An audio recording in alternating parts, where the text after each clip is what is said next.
So anyway, welcome again, Representative Gray, Senator Foote, and Representative Singer. And what we're going to do tonight is have a virtual town hall now.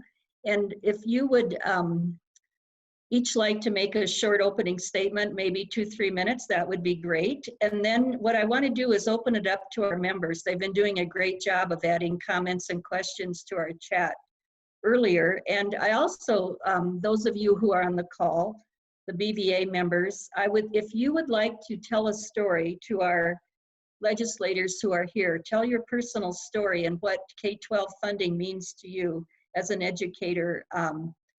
We will honor that, and you can also ask questions. So if you want to tell a story, make a comment, and then Jonathan, Matt, and Mike, we would let you, I guess, decide who best wants to respond to that. I'm not sure how else to do it. So we'll just get started here and do our best.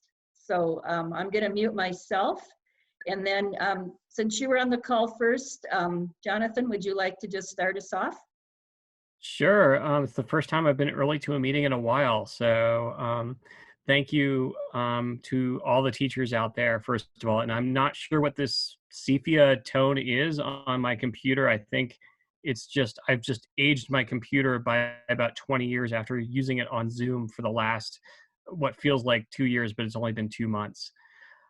To the teachers out there, I've been talking with a lot of you individually. I've been talking to a lot of students individually. I know we're coming on up on graduation, which is one of the hardest things to deal with right now in a time where we are socially distancing, when we should be coming together and being in the same place together physically to recognize and honor each other and the accomplishments of our students and our teachers and our staff.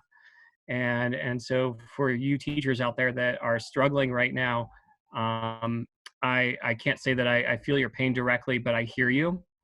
And I'm sorry for what we're going through right now, because it has got to be unimaginable what you're experiencing. I talked to one teacher who's now putting in 16-hour days because she's trying to keep up with her students, and her students, you know, maybe only have one computer at home, and there's 3 students. And so I just want to thank you and honor your sacrifice and the time that you've put in right now. And this is a debt we can never repay. That being said, we're going to be going back to the Capitol, ideally in about 15 days, maybe even a little sooner, on the 26th. And there's some really tough decisions that are going to need to be made. And the one thing I want to tell people and really want to reinforce with folks is that while we're in a tough situation right now, I want to look at it through this lens, that it doesn't have to be this hard. And it doesn't have to be this hard only if we work together and change the way that we talk about these issues. We're in a state where we have restrictions like Tabor. We're in a state where we have restrictions like the Gallagher Amendment that's affecting our residential assessment rates right now. And while these sound like really heady issues, they basically go down to our core values of whether or not we believe in investing in our future, in our kids, and our teachers. And with initiatives like 271 now likely being on the ballot, and things like paid family leave hopefully becoming part of our conversation on the ballot, I hope that we can use the ballot box to really change the conversation here, because this is not the time for austerity. This should be the time for investment. And Tabor doesn't allow us to do that. It's ridiculous. And so I'm going to get off my high horse in a second, but I'm just going to close on this, is that this is the time to be going after Tabor and to be talking about the fact that our own restrictions in our state is something that we can change, and we can make sure that people who can pay their fair share do pay their fair share, and we can lessen the brunt of these huge cuts that we're making.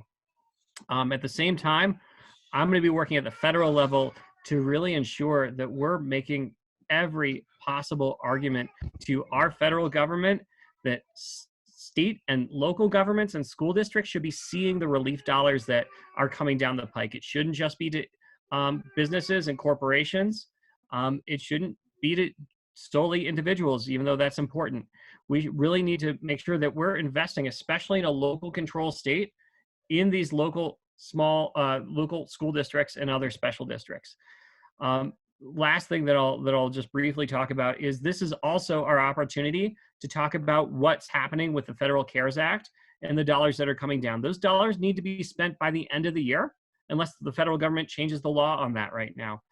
And they need to be spent on issues related to COVID.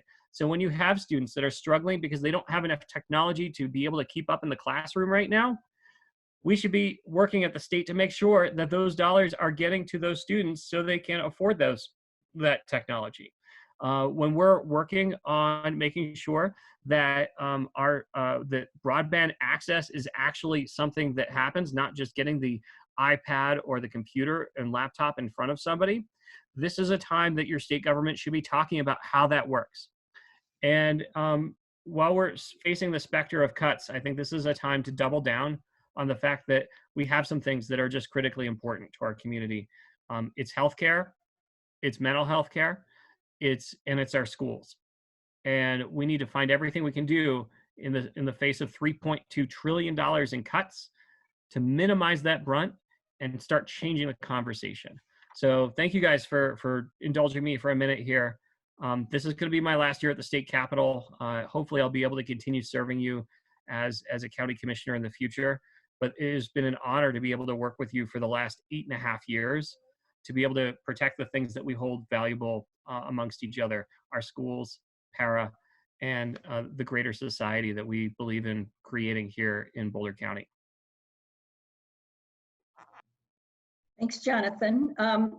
I don't know who was there first, Matt or Mike, but would one of you want to jump in? I'm happy to, oh, sorry. No, I'm happy to speak, and I apologize. I do have to hop off at 6 o'clock when we're done here because I committed to another town hall during that period. I echo everything that Jonathan just said. Thank you all for all the work that you do. Hopefully, I don't know how many of you have video on, but when you see Jonathan, you'll know his burgeoning hip hop career that I think he's planning at this point should bring him some money, and hopefully he can contribute that into the system. That'd be great. I sort of want to just lay out briefly, without repeating everything Jonathan said, sort of the layers of how bad this could be. The budget picture we have right now has us cutting over $3 billion from the budget, no matter whose forecast you take. And there's not a way to do that without painful cuts, including to K-12 education. There's not a way. There's no $3 billion to pull out of our current budget without involving K-12 education in it. But there are sort of 3 different layers of how we can mitigate that. One is the original CARES Act money, and as Jonathan mentioned, there's some strings attached to that right now, but there's work in Congress to try to remove some of those strings, to say that we could actually take that money and invest it into our schools in ways that we're going to have revenue losses. And so we're working on that. We didn't get the guidance we wanted, but we're working on that. The next level is an additional layer of relief from the federal government that was introduced and is probably going to be voted in the House on Friday. And our representative, Jody Goose, is working very hard on that to provide additional relief to state and local governments. Some of that may come directly to school districts, but in any event, would go to the state government with fewer strings attached. And again, that would allow us to mitigate some of the cuts that we would have to make to just balance our budget on our own. And then the third is a pending ballot initiative that would change our tax structure and create progressive income taxation in the states, but also create more funding for education locally that wouldn't depend on the federal government. So short term, to mitigate the worst in the next year, because the federal government doesn't have to balance its budget and we have to balance ours. Our best hope for relief comes from the federal government, which is not a great place to be these days, but it is where it is. And then long term, our hope is that we'll be able to move forward and actually get the ballot initiative on the ballot and actually get some real reform going where we actually have more access to revenues that are more durable and address not just the shortfall we're facing right now, but also recognize that even before all of this happened, we weren't in the right place anyway. The negative factor, the BS factor, whatever you call it, was still already underfunding. We were already underfunding our schools before this happened. And so we need to deal with these short, medium, and long term.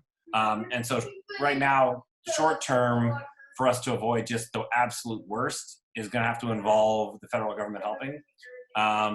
But medium to long term, there are things that we can do at the ballot in November to help try to offset this and not be so dependent on the federal government at any given time. And so those are good things to work on as well. So that's, if you have other questions that are not related to funding, then we can talk about those too. But I'm sure that for folks on this call, like most folks right now, that's got to be the biggest question. So that's sort of where we are there. And then I'll let Senator Foote fill in whatever he has. Yeah, go ahead, Mike. Okay, thanks, everybody. Thanks a lot for having us on this call. And I had mentioned before that I have another call I got to jump on at 6:20. So hopefully we can hear as much as possible, or I can, before I have to jump onto that call. And I'm trying to think of what hasn't been covered, both by Representative Singer and Gray. It's hard to know where to start, other than saying that Representative Gray sure grows a very good beard during this period. So good work, Matt, with that. I like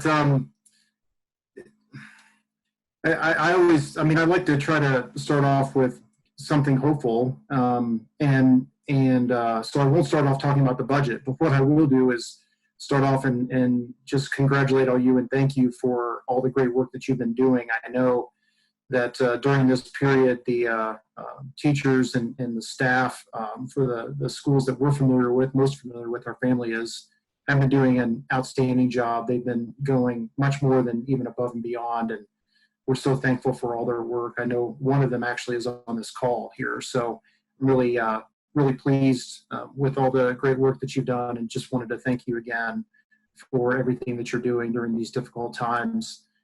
There's no real way to sugarcoat it. The budget situation is just grim. It's much worse than the Great Recession. The $3.3 billion deficit may actually increase by the time there's another budget forecast. We just don't know, but we're operating off of the $3.3 billion right now. That's about 25% of the general fund that is in deficit. So in order to balance it, everything's going to have to be cut in some way or another. And I know that all three of us that are on this call, legislators that are on this call, are going to be voting on a budget that is the worst budget that we've ever even comprehended having to vote on during the time that we've been in the legislature. Everybody is going to be, and has been already, emailing us saying, don't cut this, don't cut that. This is a very important program, and they are, but stuff's going to get cut. And I think really when it comes to education, my main focus is to try to minimize the damage. And I've always advocated first and foremost for education funding in the 8 years that I've been in the legislature, and I'll continue to do so. But I just don't want to leave anybody with the impression that education is going to go unscathed. And I don't think that you have that impression, but I just wanted to reiterate that it's going to be very difficult. And on top of that, I'm anticipating some games being played, particularly by some folks on the other side. They want to put us that have to pass the budget in difficult positions on difficult votes. And it's just going to be pretty brutal when it comes to that. But having said all of that, certainly we want to hear from you, and happy to hear whatever you have to say about things. And like I said, damage minimization is really my main goal here when it comes to K-12 education. That's what I'm advocating for. That's what I've been talking with the members of the Joint Budget Committee about. Do whatever you can to minimize damage to education. I look forward to the debate this fall about 271 if it does get on the ballot. And that could be our saving grace. But other than that, it's going to be pretty rough road for the time being. And I know that we'll be able to make it through, but I just don't want to create any kind of false, happy face type of conversation, because it's just it's pretty tough. It's pretty grim. So having said that, I certainly want to leave time for everybody to chime in and ask questions, or let us know what you want to know. And it doesn't have to end here either, of course. I mean, stay in touch, and we will with you as well, and we'll just see where it goes. Thank you very much, Mike. Aaron Shea Bauer, I'm going to call on you. You had the first comment and somewhat of a question. And would you mind just reiterating what you put in the chat to our representatives here? You can unmute, and if you want to show your face, we'd appreciate that as well. But you don't have to. Here I am. Hi, you guys. Hey, I wrote the funny comment. Jimmy Fallon thinks we should be making $1 million, but recognizing that this is such a rough situation, and I wrote down some of the things that you all just stated, and we're just happy that you're there and that you are thinking about us as it relates to being in front of students safely, whether it's via the computer or via the in-person learning. We're just hoping that you do all the things that you can do to make sure that we appreciate that. And I also wanted to ask Matt one question. You talked about 3 mitigating cuts. First was removing the strings as it surrounds the CARES Act. The second was relief from the government, further relief from the government. And then the third was balancing what? Sorry, it was ballot initiatives, which is 271 that Mike was talking about. Initiative 271, that was connecting those same things. I don't see, those are, again, sort of different paths out of the wilderness, but those I think are the 3 that I can have in my head at this point.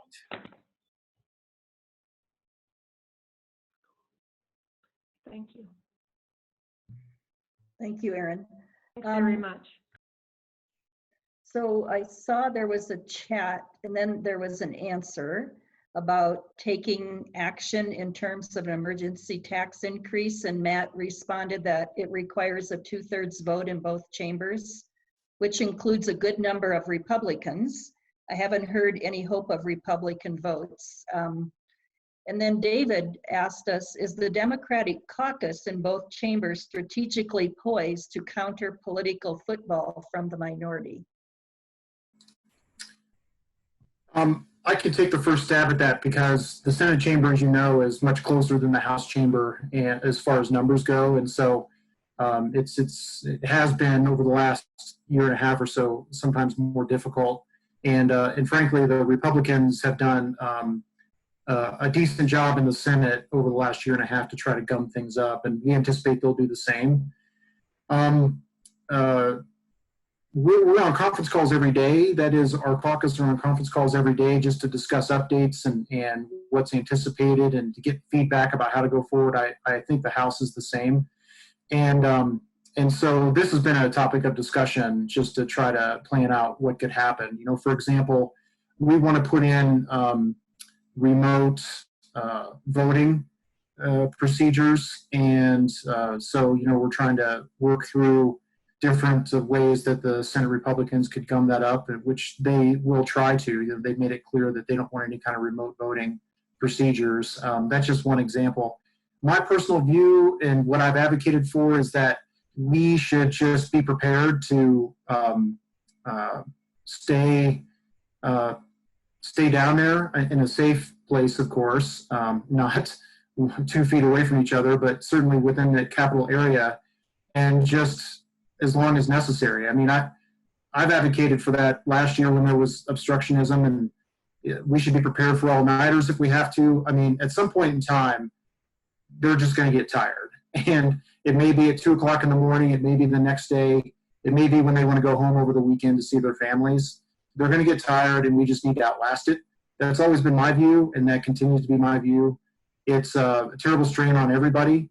But really, I don't think that we should allow obstructionism to prevent us from getting the work done that we need to get done when we go back. We just have to do what we need to do in order to get through it.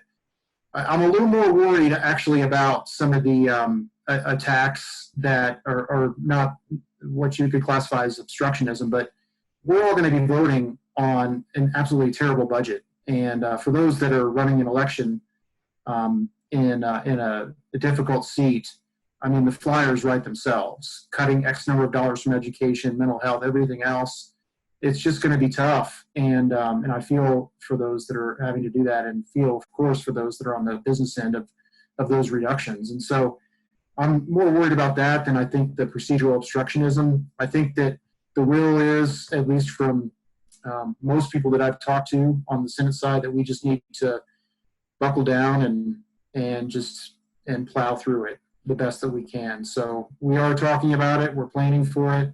You never know what tricks they have up their sleeves, but it's certainly one of those things that it's at the top of our discussion to try to plan for. Jonathan or Matt, would you care to comment, or do you feel Mike covered it? Yeah, I think everything that Senator Foote said, and just in general, you know, and there's a couple questions in the chat I can kind of touch on also. A lot of folks in our caucus have had sort of similar feelings recently in the past couple of weeks that says, like, look, in a time like this, shouldn't our Republican colleagues want to respond in a way that's more unifying and more cooperative, and expressing frustration that they haven't. And part of it is, for the most part, we don't know exactly how they're going to respond because we don't see them right now. But again, like, probably the low point for our caucus was on Sunday, when I'm sure many of you watched the news and saw that there was a cafe in Castle Rock that deliberately chose to open on Mother's Day and had people packed in there like sardines, and that the House Minority Leader was there. He went and joined them. And that was a real low point for us, because we would like to cooperate. We would like to get together, but also that kind of behavior is so far outside, you know, sort of where most Coloradans are and where they understand we need to be. We do have fear, to Mike's point, that we may just not be able to see eye to eye. We would love to sit down and talk through, you know, like moderate, reasonable priorities and how to govern responsibly in a time of crisis. We would like, as the governing party, there are a lot of things, and we have many times made concessions to them in order to move forward in a reasonable and responsible way. And that's what we would like to do. But we can't make Republicans do anything. We can't make anyone in our caucus do anything. Everybody's elected on their own. And so all we can do is be open and reach out and say, look, we're in a crisis. Let's govern like we're in a crisis and be responsible like we're in a crisis. And please come join us. But they have the right to not do that if they don't want to. And we can only control what we can control. And we can't control them and their behavior. And so we need to, it's a situation where we need to hope for the best, but expect the worst and see what we come up with, because what we're about to walk into is unprecedented in the state of Colorado. You know, like, there's never been a time where the body's been meeting and people aren't going to be sitting in there, are going to be afraid to sit in their desks, or maybe they're in the gallery, or maybe they're not in the building, they're afraid to come in the building. We're building this plane in the air. But are going to come back in a week and a half because we have our fiscal year is running out. And so the answer is yes, we're going to do our best. We're going to look for cooperation where we can find it. We're going to plow through obstruction if that's what we're met with. But honestly, like, there's no book we can open to say, here's how we're going to deal with this, because it's never happened before. And the bad news is we don't have a pre-existing cooperation agreement right now. We're working on it every day, but it doesn't exist. And with that, I apologize. I know some other folks have more time. I have another town hall at 6:00, so I got to drop off this Zoom call to join another Zoom call. But also follow-up questions, feel free to reach out. And thank you all so much for your time today. Thank you very much, Matt. We appreciate your time as well. Jonathan, did you want to make any comments about that, or we could move on to something else? No, I know Matt's got a long drive to his next meeting, so I will. I'm happy to move on to the next thing. I think the only other thing I would say, and this is probably a mistake on my part as much as anything else, is Democrats and Republicans in the House and the Senate really, one of the things that the way that we get bipartisan reforms is by sitting in the same room and talking to each other. I know it's weird, right? And there are some things that we'll just never agree on. Either you're pro-choice or pro-life. It doesn't, and there's a lot of things where there is this middle ground. And one of the ways that we do this is we get together and we talk. And there really hasn't been that intentional, hey, let's all hang out on Zoom and have a conversation and see what happens. And that's, I guess there's still 12, 13 days left. So that might be something that, I'm proposing informally to a few of my Republican colleagues across the aisle, that, we get together and get along on some things and see if we can maybe bridge some gaps. But this is an election year, and that unfortunately muddies the waters and makes it a little tougher. So I was going to go to one of the questions posted on the chat, which was, is this deficit all from a lack of state revenue? What would the budget shortfall be if COVID-19 were not a factor? And the short answer is that we were projected to have a surplus before COVID hit. So I think we were projected to have about an $800 million surplus, which would have meant Tabor refunds. And so most of our conversations up to COVID were talking about the refunds and the fact that we didn't really want, some of us didn't really want to see those refunds go out, because that's money that could have been spent on K-12 or infrastructure or whatever else would have been good to invest in the state. So obviously that conversation disappeared quite quickly. We went from an $800 million projected surplus to a $3.3 billion projected deficit within a course of about, a month and a half or 2 months. So hopefully that answered that question that Matt put on there. Thanks, Mike. Yeah, it's just hard to fathom how quickly things changed. It's hard, can't wrap your head around it. So there was a comment, don't Republicans have children too? Is there no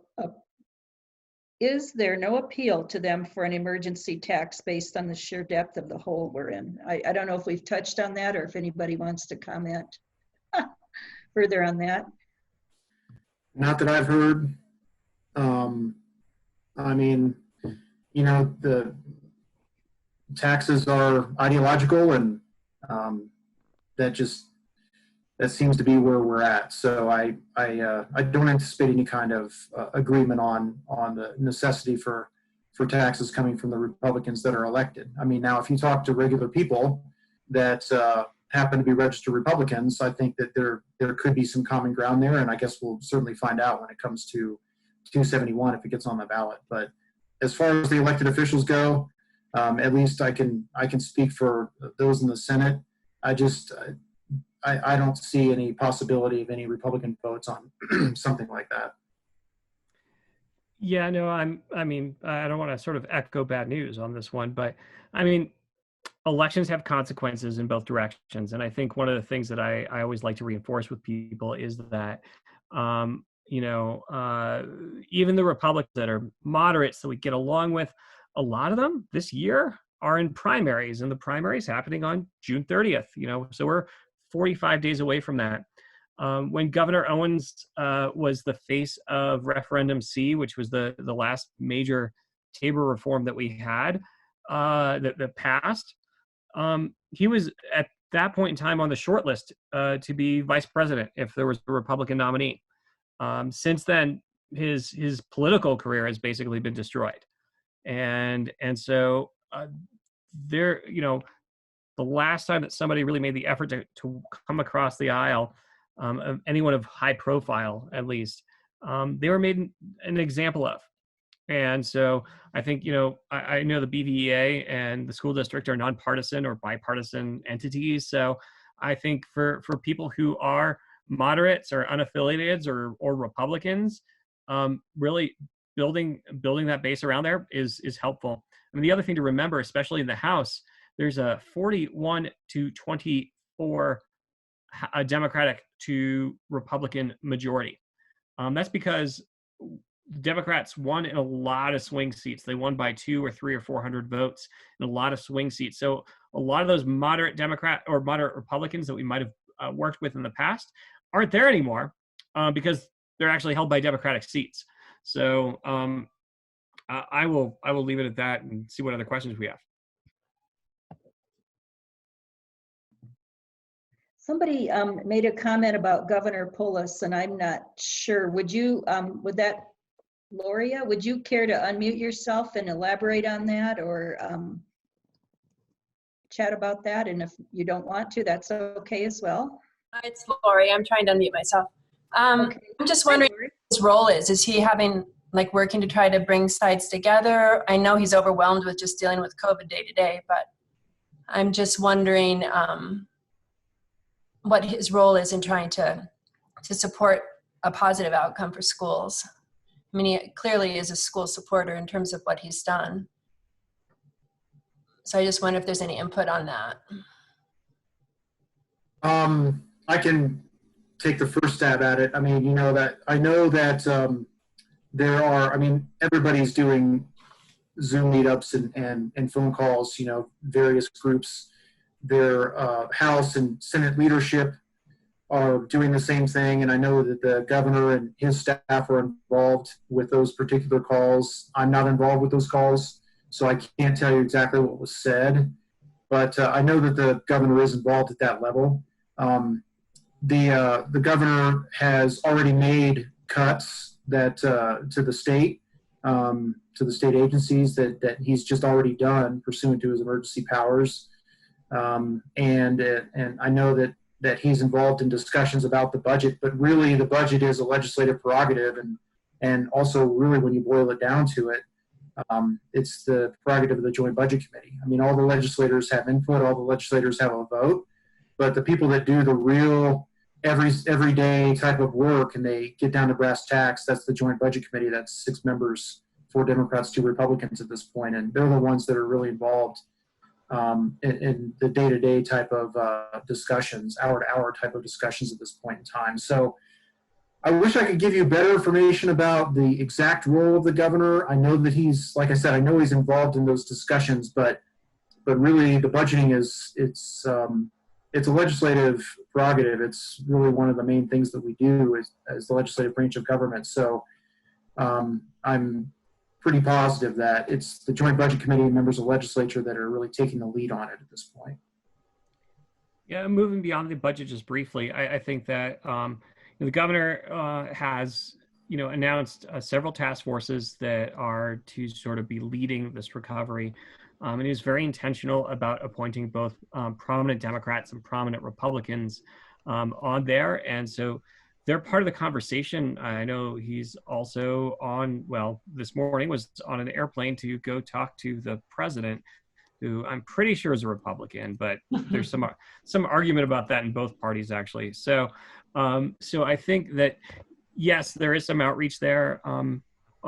Personally, I would have liked to have seen a little bit more, I won't say bipartisanship, but a little more action or activity from the State Departments talking about, okay, this is where we would cut, or this is what we want to save, and this is what's critical, and this is what we can maybe delay for a year or two.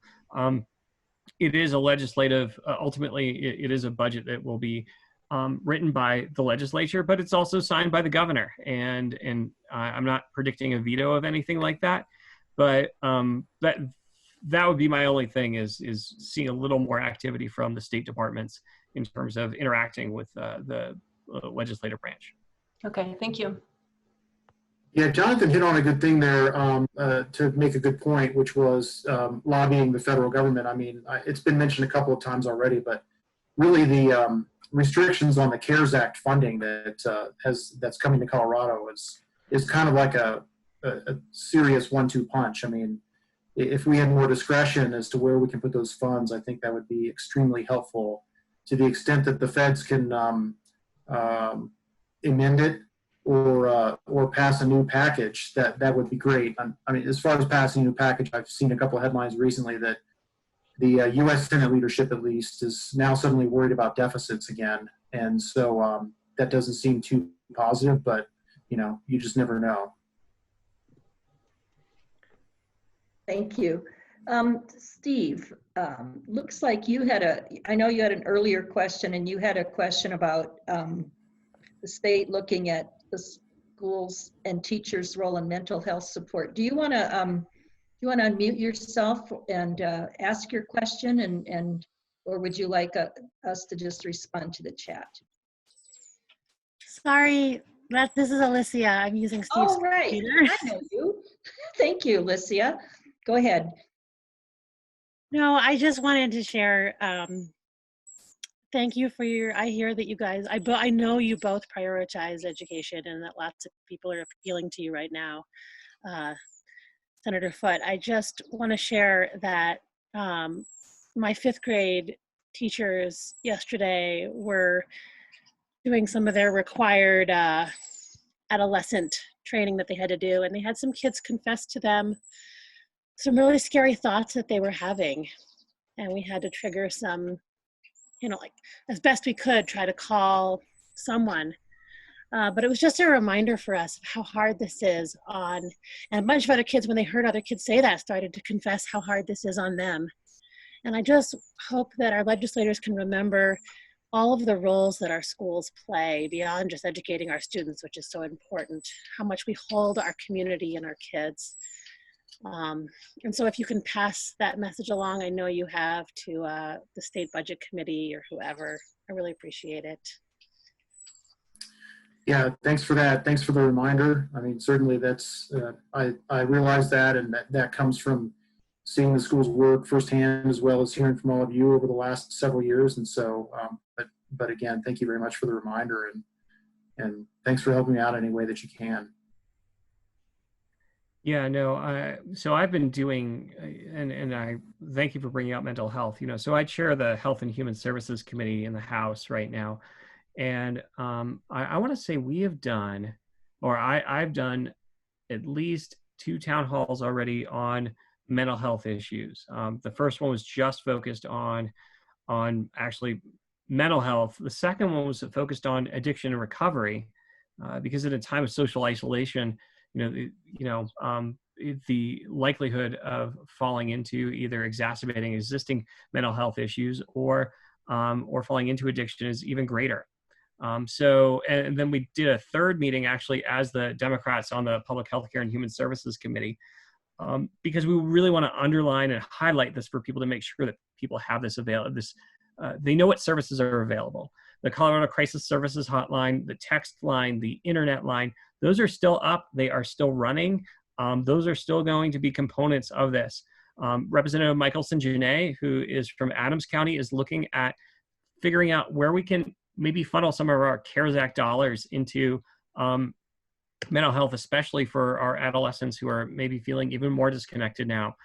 And the last thing I'll say about that, and I always bring this up, and I haven't done this recently, I reached out to some of the St. Vrain Valley School District board members, and I said, it's always great talking to you, but I feel like students really want to have a voice here. I want to be able to be an ear for that voice. And so, if there are student leadership groups out there in Boulder Valley that would like to talk to their lawmakers and talk about what's going on, I know sometimes it just helps to know that people are listening, and then we can start to make some decisions, like maybe stopping wasting all the money on standardized testing, as Heather mentions in the comments section. Thank you, Jonathan. I want to welcome Senator Tammy Story, who's been able to join us after what I understand another caucus or Zoom meeting. So thank you, Tammy, for being here. We had, when Jonathan and Mike and we had Matt Gray with us earlier first came on, they kind of made an opening statement, and then we've just been dealing with some questions in the chat. So Senator Story, would you like to just say anything to our BVA members? We've got about 35 plus people on the call right now.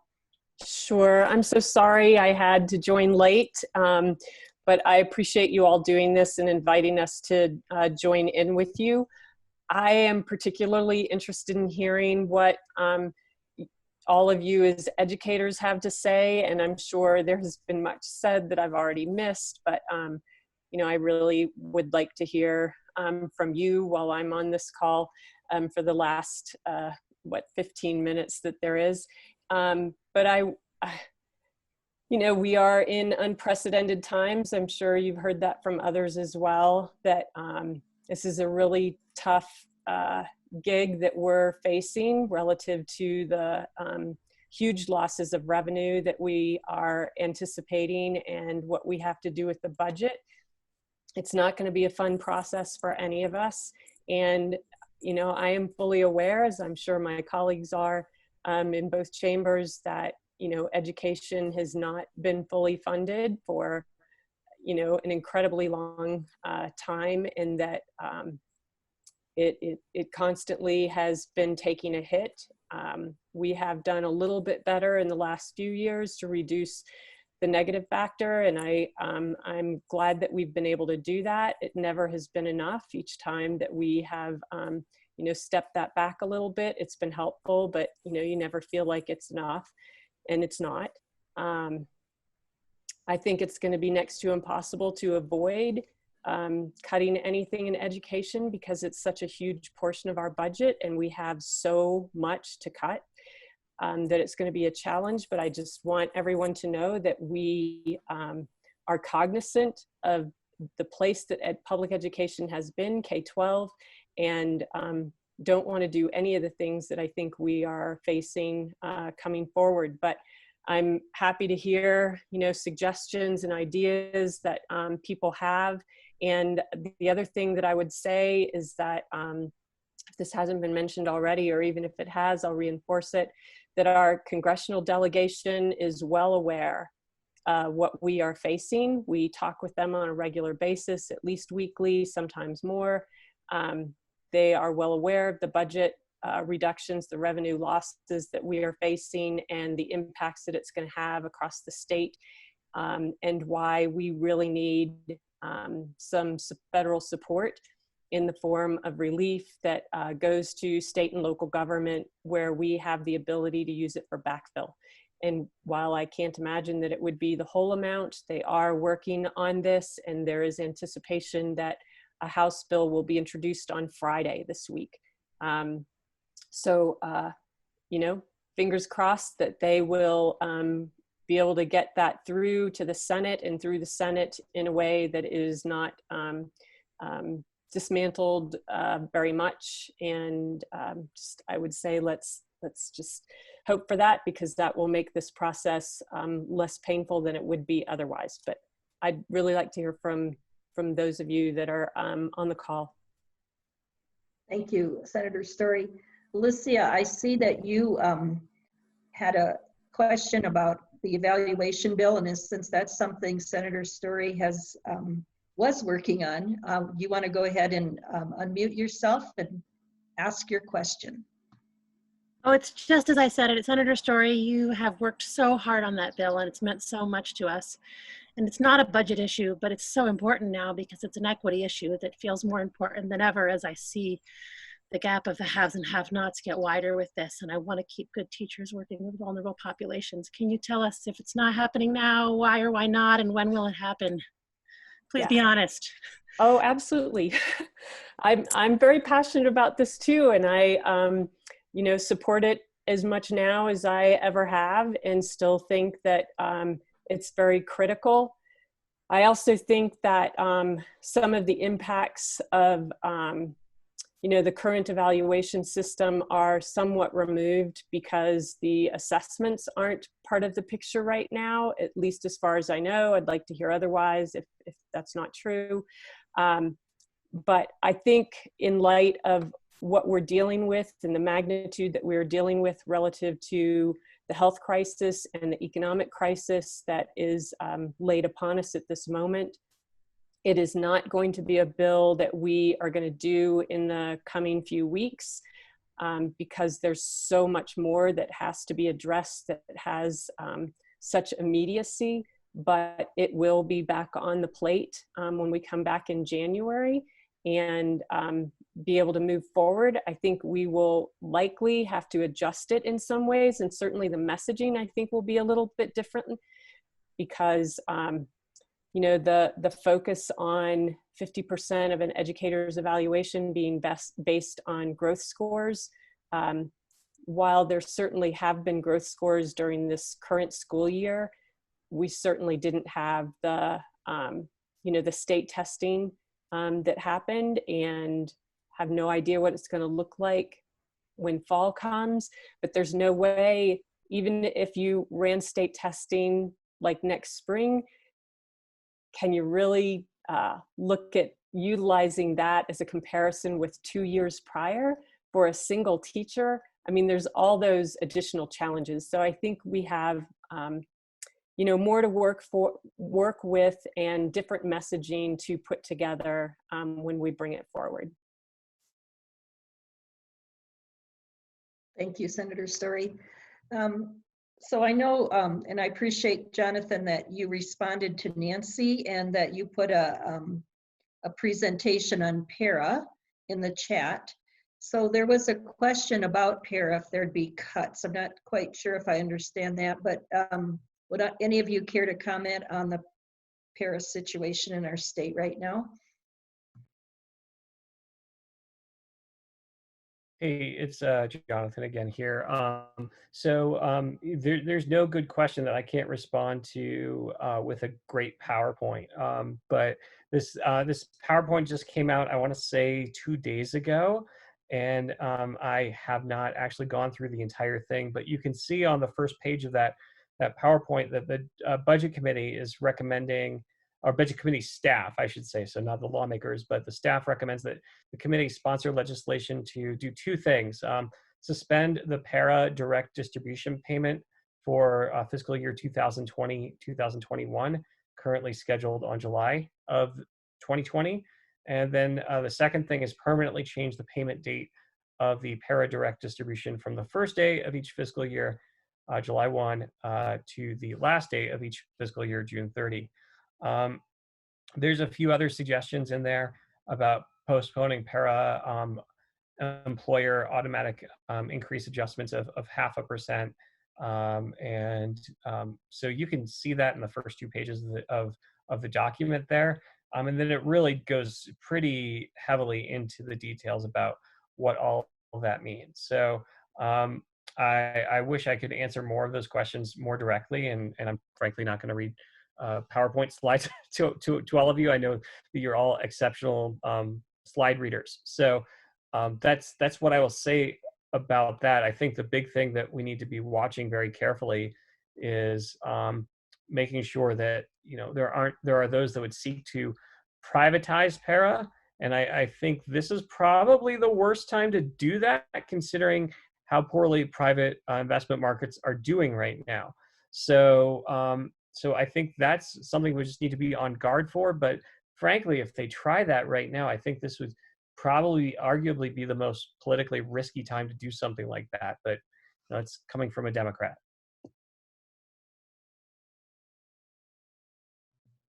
Thank you, Jonathan.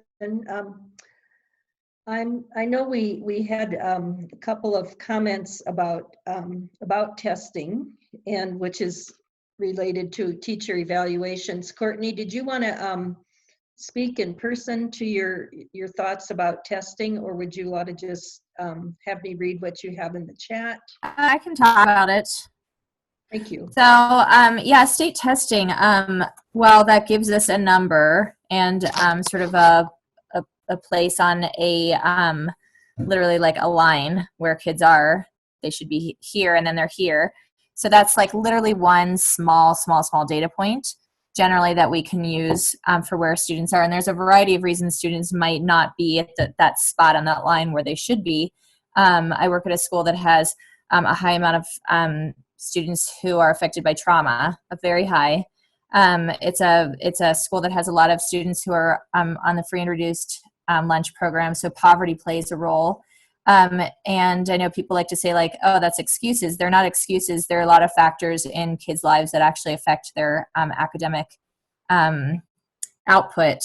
And so when we're just looking at a score like a state test that is also culturally biased, and you have a large percentage of students who are not in that, typical Boulder, native English speaking, middle to upper middle class situation, then yeah, the test is a little bit tricky as far as using it for evaluation. So I just would like to caution our representatives from pushing for a state test to be part of our evaluation. It's what kids do on a daily basis.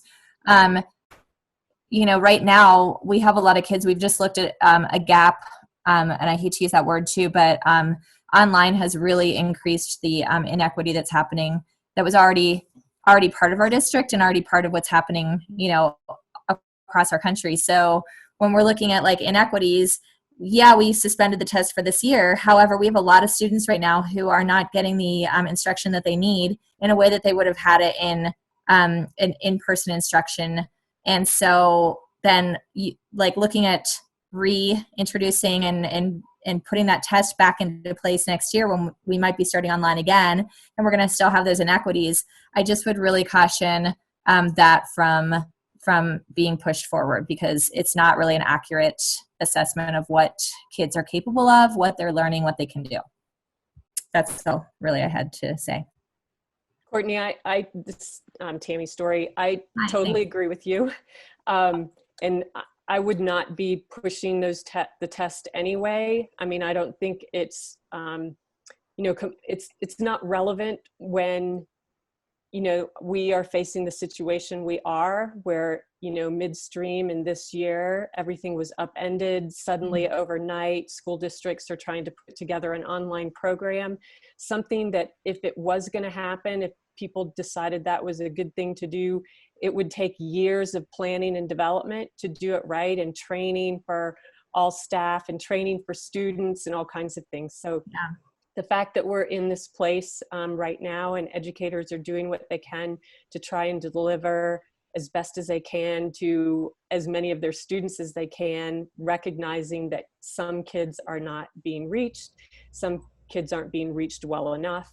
To do any kind of use of assessments for ranking growth scores for individual students to compare it to some other standard in some other time is just absolutely flawed in so many ways. Right. So do assessments need to be done? Of course, every day you need to check in with your students and to see if they're learning the things you're trying to teach.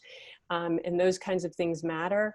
And when we do get kids back in the building, yes, some informal formative assessments are going to need to be done to figure out where kids are, and constantly, continually moving forward as time progresses in classrooms, or while we continue to do online teaching.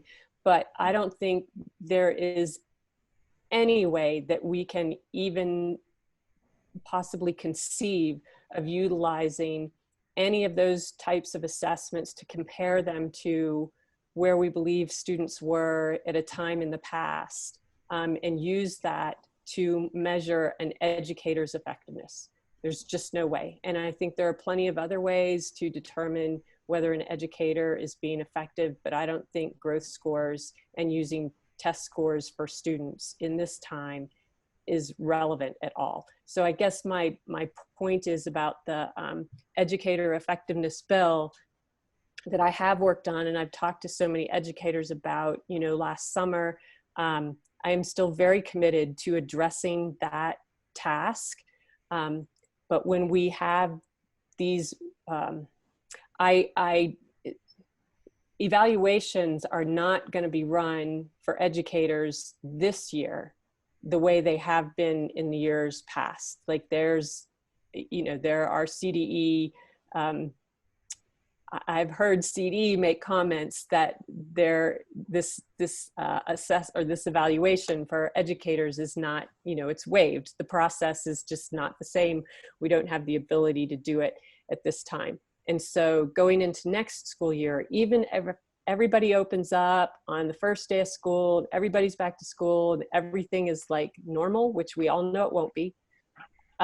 You couldn't go through the whole school year and expect to look at the most recent testing that was done on students and consider that an effective way to evaluate teachers, considering what happened in the middle.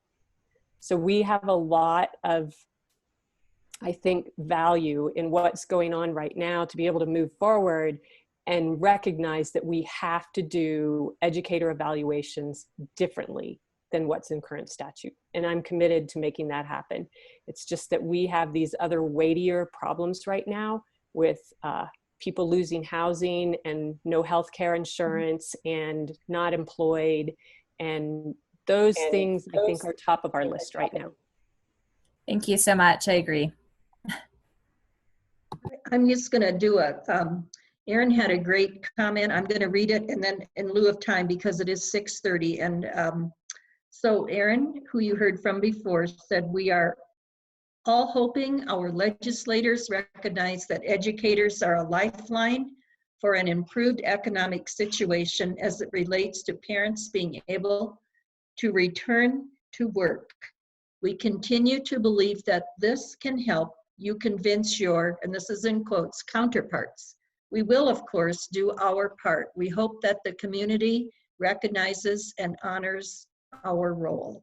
So I'm just going to bring us to a close, and if Jonathan or Tammy, you wish to make any final comments. Jonathan, we so appreciate that you've been here the entire hour, and even a little bit earlier. And Tammy, we know that you have all of you in the legislature have a crazy schedule these days, even though you can't be there in person. So kind of like our school district people constantly meeting with Google Meet and Zoom and trying to carry on our normal business virtually. So we so appreciate your time and your great representation of the educators of this area. And we wish you the best when you return after Memorial Day, but please make some closing comments if you wish. Well, thanks very much, Terry. And I appreciate you involving us and inviting us to be here tonight with you all. And I appreciate that there are so many on the call. I wish I could have been here for more time. But if there's another opportunity in the near future, you know, and you feel compelled, I would be happy to come back and join you and, you know, further engage in conversations with any of you or all of you in a smaller group of, you know, a bigger group or whatever.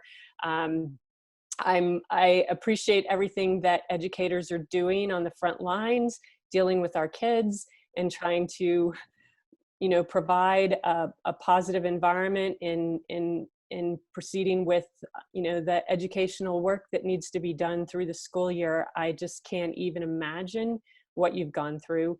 I've heard a few stories here and there from friends that are educators, and it's just a lot. It's a lot to do, and I'm grateful for the work that you do.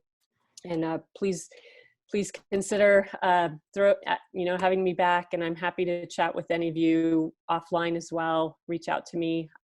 Be happy to continue the conversation by phone or email or whatever works for you. So thanks so much for everything you guys are doing. I'm really grateful. Thank you again. Jonathan?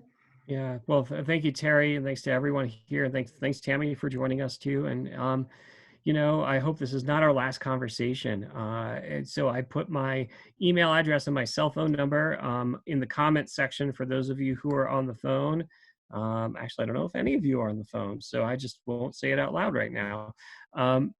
So please don't hesitate. Text is always best, and you can text me really anytime.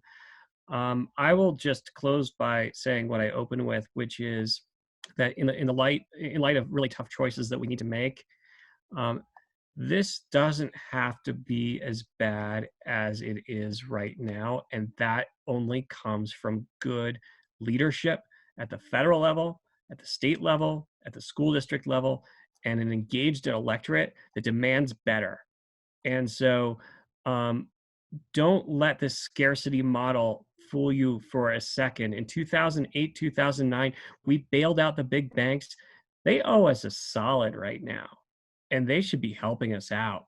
And so this is our opportunity to drive this conversation away from this scarcity model and demand better and demand more, because when the banks came with their hands out, the government came through for them, and now it's up to us to make sure the government stands up for people too. Wow, very, very poignant words, Jonathan. All right, well, I'm going to call an end to this meeting at 6:34. We so appreciate your time, Senator Story, Representative Singer, and thank you to the BVEA members who have hung in there. We've been online for about 2.5 hours. I think I've been sitting in my chair for 3 hours here, and I'm ready to get up and go to the bathroom, I think. Have some dinner. So on those not such great words, thank you so much. And just know that we have recorded this meeting. We'll be sending the link out, and we've saved all the chats. So we'll be responding to those as best we can. So thank you again. Awesome. And Thank you to all of you. Thank you. You're our heroes.